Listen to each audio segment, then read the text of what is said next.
아멘. 할렐루야. 하나님 말씀 봉독합니다. 마가복음 1장 14절에서 15절입니다. 신약성경 53쪽, 마태복음 1장 14절 15절, 마가복음 1장 14절 15절. 마가복음 1장. 자, 우리 한 목소리로 봉독합니다. 요한이 잡힌 후 예수께서 갈릴리에 오셔서 하나님의 복음을 전파하여 이르시되, 때가 찼고 하나님의 나라가 가까이 왔으니 회개하고 복음을 믿으라 하시더라. 아멘. 아멘. 오늘 말씀이 회개와 복음입니다. 자, 회개는 어떤 의미죠? 회개. 오늘은 특성 없죠? 제가 그냥 지나갈까 봐 확인해야 되겠어요. 제가 이제 오늘 얘기를 하는데, 저는 모르고 지나가다 얘기하면 얼른 하잖아요. 근데 어느 교회는 목사님 특성이 있어요. 그랬더니 다음에 해요. 그리고 말한대.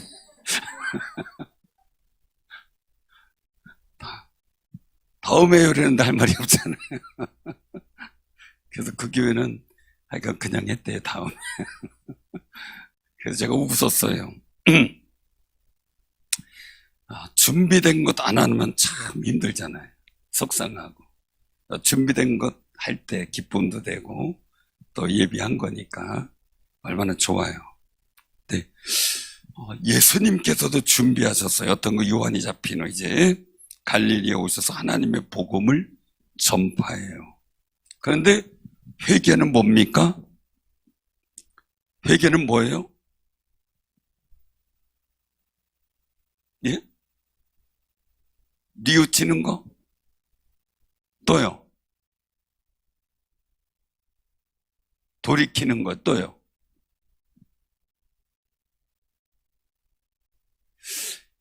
회개의 정확한 일들은 한마디로 얘기하면 돌아서는 거예요. 돌아서다. 세상을 바라보던 사람이 하나님을 바라보는 거죠. 세상을 바라보던 사람이 교회를 바라보는 거죠. 여러분들 꼭 기억하시기 바랍니다. 꼭 기억할 것은, 나는 지금 어디에 보고 있습니까? 어디에 보고 있어요? 저를 보고 있다. 정답이네요. 정답이에요. 박수 한번 쳐드리세요.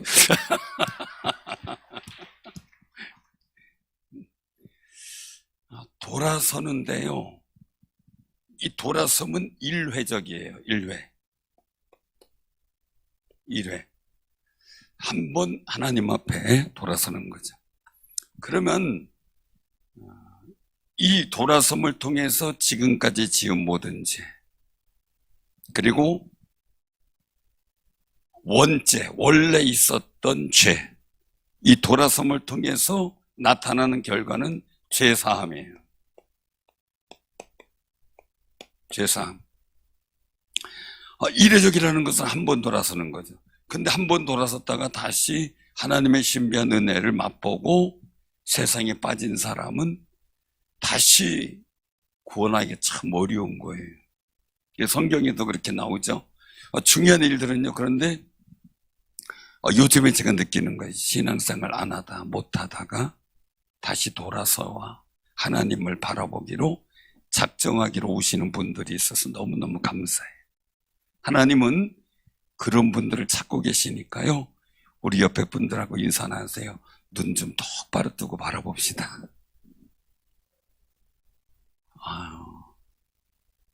갑자기 막 교회 비난하고 교회 다니는 사람 막 욕하고 그러던 사람이 어느 날 갑자기 나 교회 나가면 안 될까 이러는 분들이 가끔 있어요.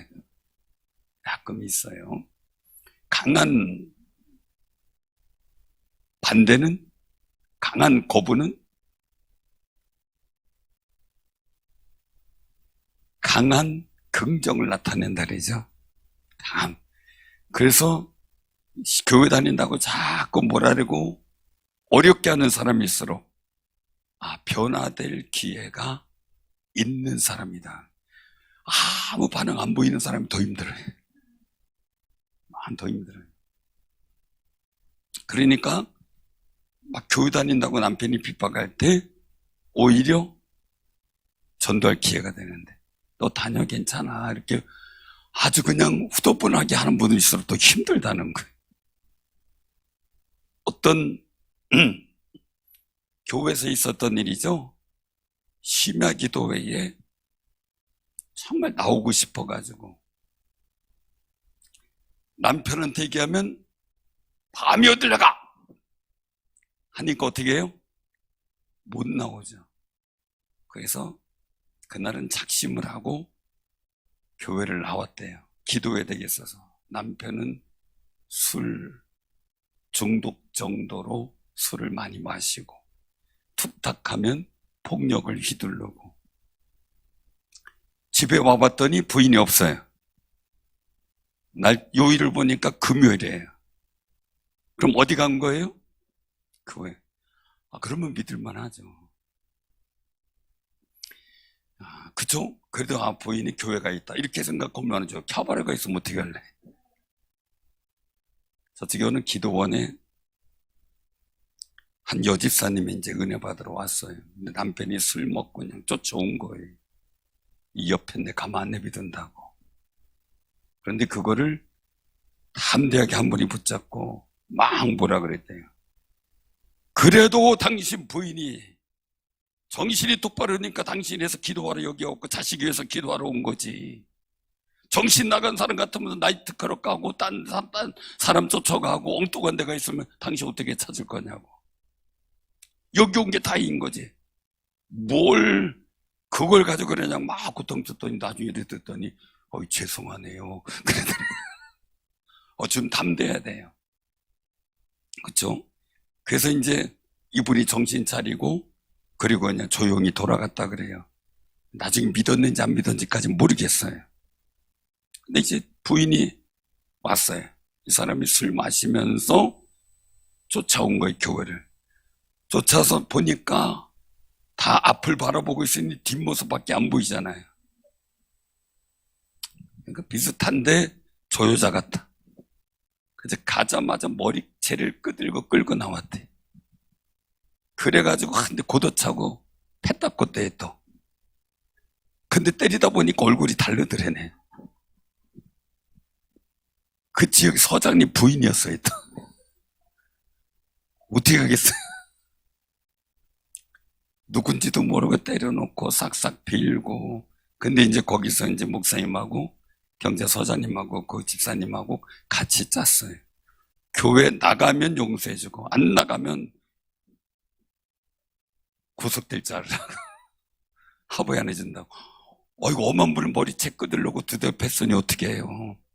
가서 싹싹 빌고 교회 나간다고 약속하고 그리고 이제 각서 써주고 그래서 교회 나오기 시작을 했대. 교회 나. 그래도 경찰서장 전도되도록 기도하잖아요.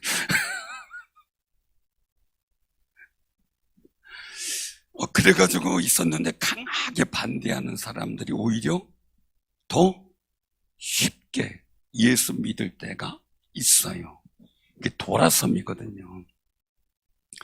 돌아서는 것하고 그러면 이제 우리가 제3의 일조 속에서 이 회개가 있고요. 자, 회개는 제 용서를 받는 데 있어서 제3의 원죄에 대해서 두 번째는 그 이전 자범죄에 대해서 재범죄에 대해서 다 용서를 받은 거죠. 이 일회의 돌아섬을 통해서. 그럼 이 이후의 일은 어떻게 돼요? 목욕한 사람은 뭐만 하면 돼요? 손발만 씻으면 되는 거죠. 그래서 이거는 죄의 고백입니다. 죄 고백을 통해서 이루어지게 되는 거죠. 죄 고백.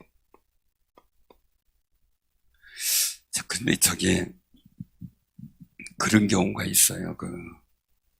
전에 어떤 분이 기도받으러 왔어요. 기도받으러 왔는데 남편이 기독교인이 그러니까 남편이 안수 집사님인데 부인은 권사님이고, 근데 남편이 둘째 부인네 집으로 가버린 거예요. 같이 살겠다고. 그래가지고 울면서 왔어요. 울면서 와가지고 어떻게 했으면 좋겠느냐라고 얘기를 해가지고 제가 기도하다가 그런 얘기를 했어요. 지금부터 권사님이 작정 기도를 하시는데 금식 좀 하시라고. 울며 불며 다니지 마시고 금식하면서 3일 동안 기도하시라고. 그리고 둘째 날 지나면 혹시 소식이 올 거라고. 근데 그냥 전화 끊거나 받지 않거나 그러지 말고 공손하게 받으시라고. 그리고 도와달라고 하면 기꺼이 도와주시라고. 그랬더니 나중에 이제 후문으로 얘기를 들었어요. 그 다음에 이제 어떻게 된지 몰라요. 고맙다는 인사는 안 오더라고요. 그냥 그런가 보다 했는데 나중에 둘째 날쯤 됐을 때 전화가 온 거예요. 나 충주 때문에 있으니까 데리러 와달라고. 알고 봤더니 따라 나간 그 여자하고 싸워가지고 얼굴이 이렇게 긁혔고 손톱으로. 그래가지고 충주댐 가서 싸우고 물에다가 그냥 내버려두고 도망가 버렸대. 고디고 갈 데 없으니까 이제 부인한테 전화한 거예요. 제가 얘기했으니까 이제 아무 얘기 안 하고 가서 그냥 얘기 안 하고 데리고 오고 그리고 하는데, 제가 그래도 마지막까지 금식하라고. 이유가 있다. 권사님이 남편 탓하지 말고 권사님이 남편이 그렇게 곁눈질 하도록 만든 원인이 있으니까 그거 놓고 얘기하시라고. 그렇게 해야 됩니다. 그랬더니 알았다고. 자기도 잘못이 있다는 걸 느꼈다 이거예요. 느꼈다.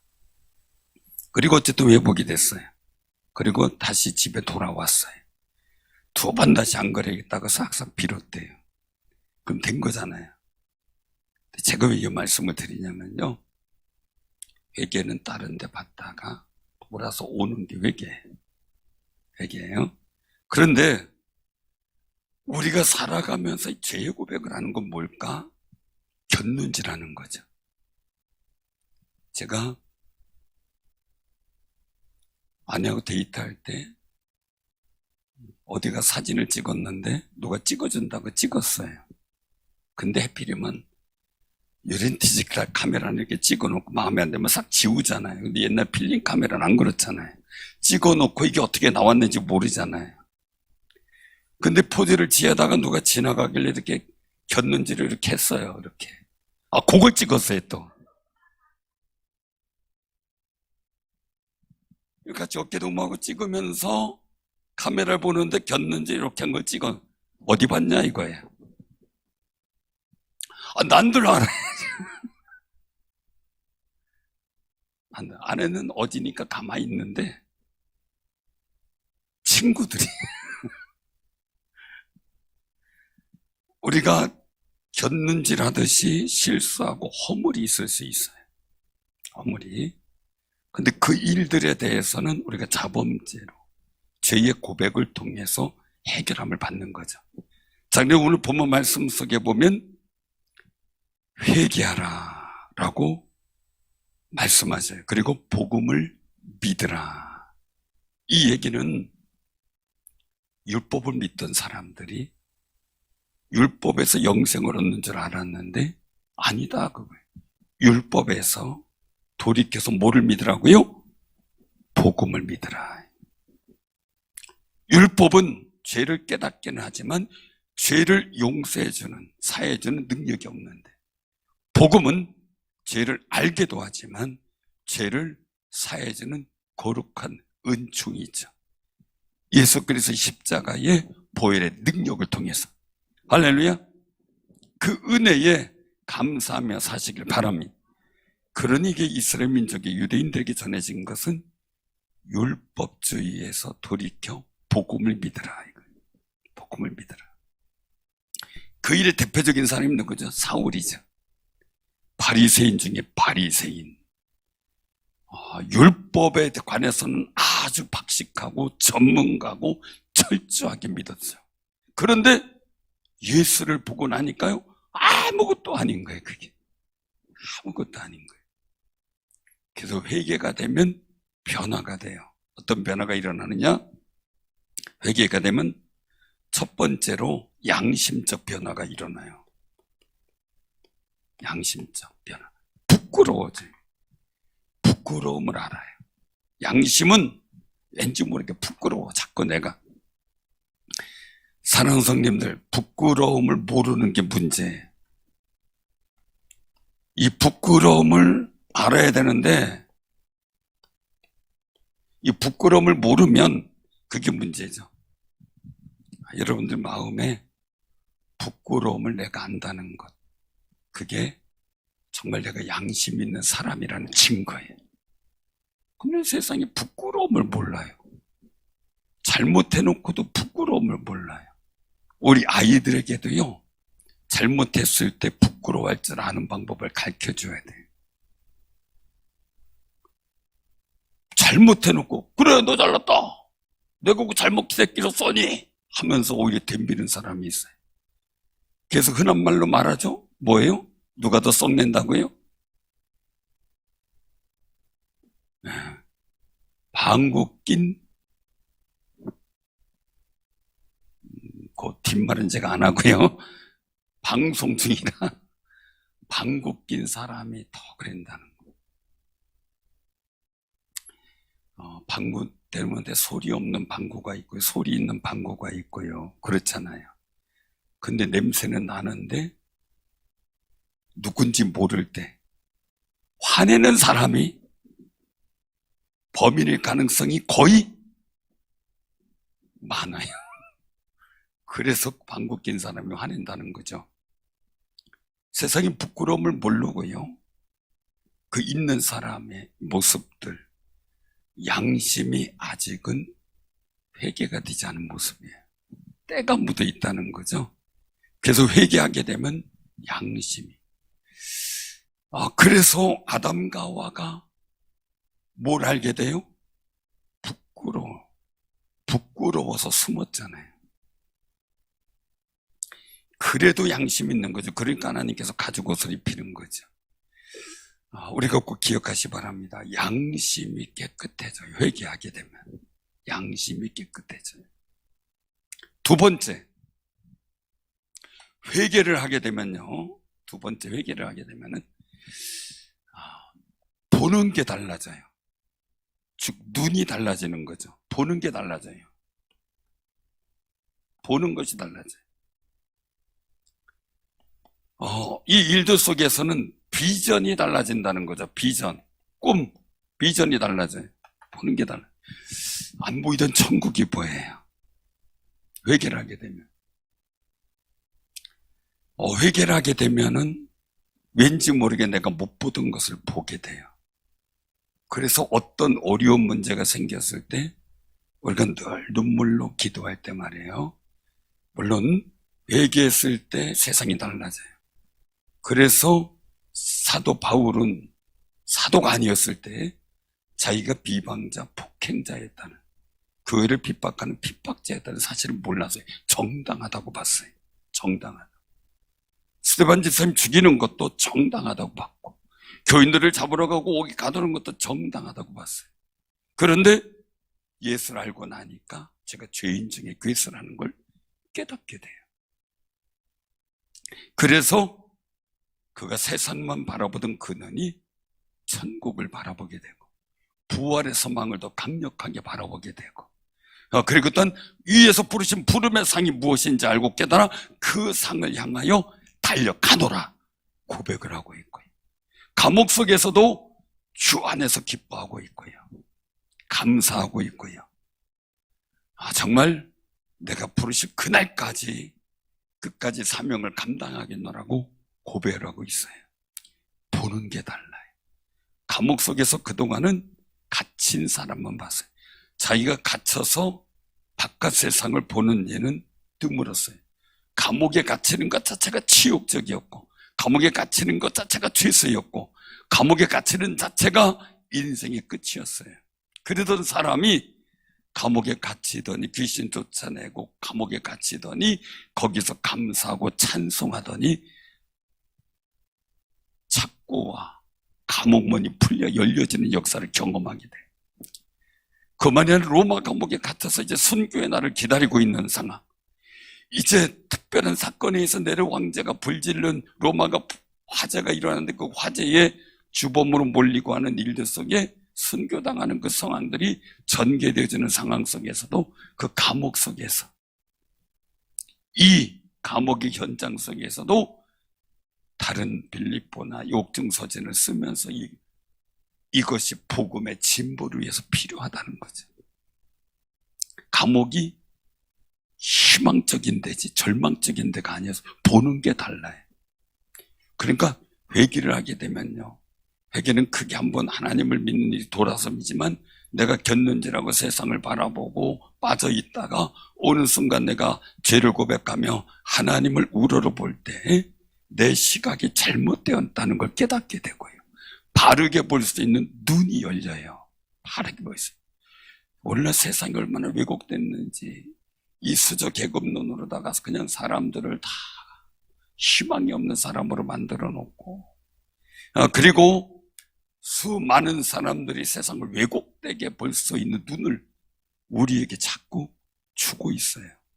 매스컴이나 모든 걸 통해서 그렇죠. 사상을 통해서 그렇죠. 아이들에게도 마찬가지. 부모님을 신뢰하고 나를 사랑하고 존경하고 사랑하는 존재가 아니라 수틀리면 고발할 수 있는 존재로 바꿔놓고 말았어. 이게 얼마나 기가 막힌지 몰라요. 이런 시각들이 변화되도록 우리가 기도해야 되고요, 우리 자녀들에게도 그 보는 것이 달라지도록 하나님을 보고 하나님의 영광을 보고 전국 하나님의 나라를 바라볼 수 있는 눈이 되도록 기도하시기를 바랍니다. 우리 스스로도 우리 눈이 바로 바라봐야 되겠고요. 우리 눈이 다 자기 눈의 안경이라 그러잖아요. 자기 눈의 안경. 그쵸? 가다 보면은 이 부부로 산다는 게 참 신비해요. 대부분 저분들은 잘 어울리는 한 쌍이요 라고 보는 분들이 여러분들 100쌍 중에 몇 쌍 된다고 생각해? 정말 잘 어울린다. 얼굴 모습부터 행동하는 거나 마음이나 다 씀씀이나 이런 게 다 정말 잘 어울려. 이렇게 할 수 있는 분들이 100쌍 중에 몇 쌍 정도 볼 것 같아요. 우리 교회는 수두룩 많죠? 그쵸? 우리 교회는 다죠? 다 맞죠?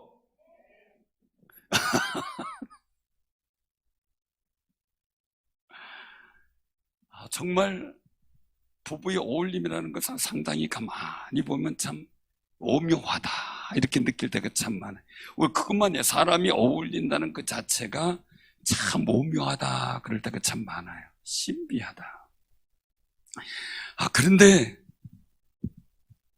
좋은 게 있다면요, 행복하고 좋은 부부는 바라보는 방향이 같아요. 말하는 방향이 같아요.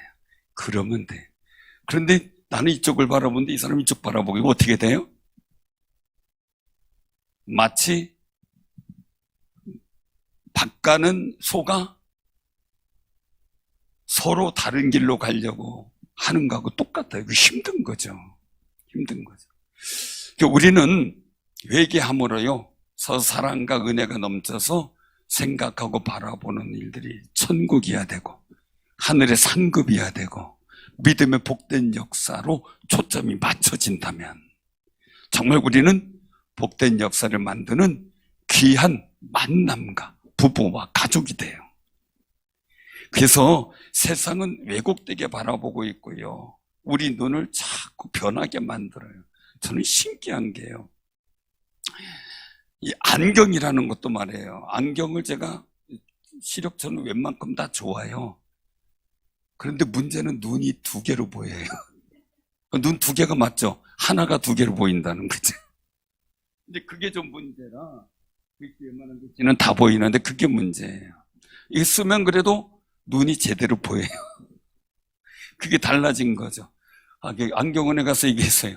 지금 내 눈 좀 왜 이렇게 자꾸 안경을 쓰는데도 자꾸 이러냐 이랬더니 하는 얘기가, 에이, 세월이 그렇게 됐잖아요. 어쩔 수가 없대요. 노안이라는 이야기를 하더라고요. 저는 인정하고 싶지가 않았어요. 그런데 인정할 수밖에 없는 요건이 생겼어요. 우리의 영안, 우리가 바라보는 믿음에, 우리가 제가 얘기했잖아요. 육안이 있고 심안이 있고 영안이 있다고 말씀드렸잖아요. 우리의 눈이 어두워지지 않도록 자꾸 우리 스스로 하나님 앞에 죄의 고백을 통해 내 눈이 밝아지도록 기도하는 귀한 삶이 되시길 바랍니다. 왜냐면 내 눈이 왜곡돼서 잘못 볼 수가 있어요. 옳은 걸 그르게 보고 그른 걸 옳게 볼 수 있는 판단력 미스가 나올 수도 있거든요. 그래서 우리는 늘상 하나님 앞에 회개하고 나아갈 때 복음에 대한 믿음, 분명한 믿음이 생기게 되고, 그리고 또한 주님이 보여주시는 천국의 소망을 바로 바라볼 수가 있어요. 그래서 우리가 기도할 때마다 하나님 앞에 죄를 고백하고 우리가 거룩한 모습을 가지고 정말 하나님께서 바라보시고 주님께서 바라보라고 하는 것을 바라볼 수 있는 눈이 밝아져야 돼요. 그런 역사가 있을 때 복음이 믿어져요. 복음. 회개 안 하면 복음이 안 믿어지니까요. 우리가 바로 주님을 바라보는 믿음의 눈이 열릴 때 바로 열려지게 돼요. 근데 이스라엘 민족은요, 가나안 땅을 바라보고 들어가자 이랬어야 되는데 자꾸 어디를 봐요? 분명히 애굽 땅에서 와서 가나안을 향해 갔어요. 근데 자꾸 어떻게 해요?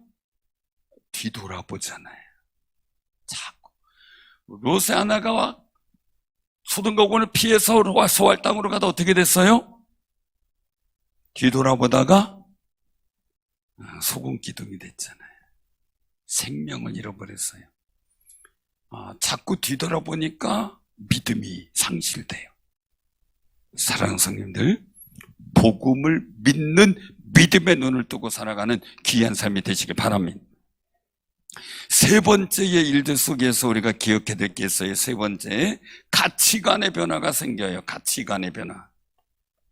가치관의 변화. 이 가치관의 변화가 있어서 나타나는 관점이 달라지는 거죠. 관점. 전에는 나를 위해, 사도 바울이 나를 위해 기도니 회개하고 복음을 믿게 되니까 어떻게 돼요? 주를 위해, 교회를 위해. 그냥 이 자기의 모든 일들을 모든 번제물의 전제로 부음이 될지라도 감당하겠다는 거예요. 주를 위해. 이 관점이 달라져요.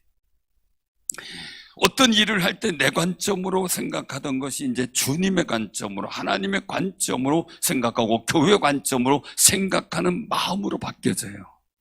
그게 내가 회개함으로 얻어진 영적 믿음의 눈이 열려질 때, 복음을 믿는 믿음이 생길 때 나타나는 가치관의 변화예요. 그러니까 사도 바울은 전에는 가말리엘 문화센 피브린 중에 히브린, 베냐민 지파, 바리새인, 이거를 강조하면서 자부심을 느꼈어요. 근데 주를 바라보니까, 복음을 믿게 되니까 어떻게 돼요? 그게 다 아무것도 아닌 거예요. 배설물인 거예요. 필요가 없는 거예요. 우리 주님을 믿는데, 하나님을 섬기는데 방해가 돼요. 관점이 확 바뀌었어요. 가치관이 바뀌었어요.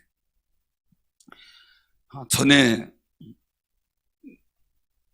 이건 뭐 실화보다는 직접 그 천국 가서라기보다는 꾸며낸 이야기죠. 꾸며낸 이야기. 꾸며낸 이야기인데도 재미있죠. 어떤 사람이, 근데 실화는 한 가지 있어요. 성내동에 있던 어떤 어르신은 나이가 들어서 그 친구분한테 제가 들었어요. 같이 운동하다가 친구가 죽었는데 가서 보니까 씁쓸하다. 그래서 무슨 얘기입니까? 그랬더니 죽기 전에 아들한테 은행 가서 1억을 찾아오라 그래가지고 아마 잔고가 있었나 보죠. 1억을 찾아 끌어안고 찾아다 주니까 이 끌어안고 어우 내 돈 이거 다 쓰지도 못하고 죽네. 속상해하면서 죽었대. 그게 사람이죠. 어떤 사람은 죽으면서 얘기했대요. 금을 내 관에다 같이 넣어달라. 내가 죽어서 가져가야 되겠다. 아들은 뭐예요? 나중에 묻어놓고 나중에 꺼내면 되니까 넉넉하게 넣어줬다 그러죠. 다 장사 치르고 이분이 깨났어요. 이제 영이 깨어난 거죠. 그랬더니 자기한테 정말 금이 들려져 있어요. 너무 신나가서 그걸 끌고서 천국문에 갔더니 베드로 소문장이 있더라는 거죠. 그래서 막 가서 자랑을 했더니 내가 여기 와서 내가 이 성에서 돈 벌어가지고 금괴로 만들어 놓고 내가 금을 갖다가 했는데 이 금을 가지고 왔다고 막 자랑을 해요. 여러 가지. 그러니까 소문장이 이래 보더니 이상하게 쳐다보더니 왜 그러냐 그러니까 아니 왜 이렇게 보도블록을 많이 갖고 왔냐고. 보도블록을 많이 갖고 왔냐. 천국은 길이 황금길이라 그랬잖아요. 그 보도블록인 거지. 여러분들 여기 보도블록 있는 거 빼가지고 가서 집에 가서 와 내가 가져왔다고 그래봐요. 그 뭐라 그러겠어요 남편이? 전에 어떤 분이 쑥을 뜯어 갔어요. 와 쑥이 많다고 막 자랑을 하고 뭐 있는 자리에 가지고 그냥 몇 자루를 뜯어가지고 막 잔뜩 싣고 왔어요. 그래가지고 쑥 많다고 막 자랑을 한 거예요. 남편이 물었어요. 어디서 뜯었는데? 과수원 옆에. 아니 거기서 너무 수북하게 났다. 아니 거기 제초제 뿌리고 농약 캐고 그런 데인데 거기서 난 쑥을 어떻게 먹냐고. 그런 거냐고. 그래가지고 그걸 또 다 싸질머치고 가서 버리느냐고. 얼마나 고생했는지 그 다음부터 나 쑥 뜯으러 안 가. 너무 많대요. 가치관이 그렇다는 거죠. 내가 좋은 것으로 알고 있는데 쓸모없는 것은 내 인생을 허비할 때가 많다는 거죠. 그런데 회개하고 복음을 믿으라. 어떻게 해요? 하나님 나라 가까웠다. 우리는 하나님 나라에서 가치 있는 일을 만들어가고 하나님 나라에 상급 있는 일을 만들어가고 하나님 나라에 복 있는 일을 만들어가는 관점을 갖고 살아야 되는 거죠. 그래서 회개할 때 복음이 믿어지게 되고 근데 인생의 관점이 바뀌는 거예요. 인생의 관점이 바뀌지 않으면 결국은 우리 스스로 흔히 얘기하는 자기 무덤 자기가 판다 라는 얘기를 많이 합니다. 누가 그랬습니까? 사울왕이 그랬죠. 결국은 자기 관점, 백성들의 관점에 치여서 생활하다가 하나님이 아쉬워하고 하나님이 후회하고 하나님이 버리는 상황까지 간 게 뭡니까? 관점이 잘못됐어요. 그런데 다윗은 하나님 말씀의 관점으로 문제를 보고 해결하죠. 그러니까 하나님 마음에 합한 자가 되고 사울은 하나님이 후회하는 자가 되고 우리는 내가 부름받고 세움받고 하나님의 복 있는 자로 하늘의 상급 받을 자로 직분을 받았어요. 그러면 마땅히 하나님 나라의 관점의 시각과 그리고 또한 그 가치관을 갖고 살아가서 정말 하나님 나라의 거룩한 은혜의 역사를 경험하고 체험하는 믿음의 승리자들이 되시길 바랍니다. 하나님 나라. 그래서 우리가 유구유적 가치관 모든 거 다 내려놓고 오직 하나님을 섬기는 예배의 가치관이 고귀하기에 그 은혜를 따라 살아가는 아름다운 삶이 되었고 세상 노래보다 찬양하는 그 가치가 너무나 놀랍기에 기쁨으로 하나님을 찬양하고 하나님을 즐겁게 하는 일에 최선을 다하는 거죠. 내 집 아름답게 하는 것도 좋지만 교회 성전 하나님의 집이 이 아름답게 하는 그 일들을 하면서 기쁨을 누릴 수 있는 마음 복음의 가치관이기 때문에 가능한 거지. 나를 안 믿는 사람들이 볼 때는 우습게 보겠죠. 왜 저래? 왜 저래? 그러고 살겠죠. 우리는 그분들한테 왜 저래? 왜 저래? 지옥 가는 길을 가. 이렇게 하겠죠. 우리는 하나님께서 복 주시는 거룩한 은총의 역사를 사모하면서 정말 순간순간 우리가 하나님께 돌아가선 믿음의 삶을 기억하면서 내가 곁눈질했던 눈을 바로 바라보면서 천국을 바라보며 오늘 말씀에 있는 것처럼 회개하고 재고백을 통해 양심이 바로 서고 보는 것이 분명해지고 가치관이 하나님 나라에 합당한 믿음의 역사를 이루어가기를 주님의 이름으로 축원합니다.